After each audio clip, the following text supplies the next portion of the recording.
Bien, yo creo que aquí la cuestión del debate está en qué quieren los ciudadanos, más que en lo que quieren las organizaciones de determinados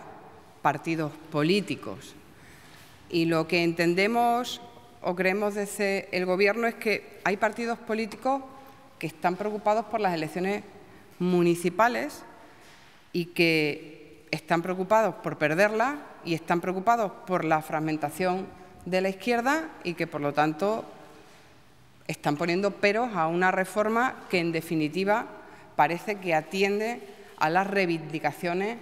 del conjunto de los ciudadanos. Lo que queremos desde el Gobierno de Extremadura, siendo conscientes de que hablamos como Gobierno, no como partido, es que en esta reforma, que por supuesto pues tiene que estar abierta a ese diálogo previo que tiene que pivotar en cualquier tipo de modificación de este calado, en esta reforma prime la voluntad del conjunto de los ciudadanos, que es lo que debe primar en cualquier reforma que tenga como aspiración la regeneración política.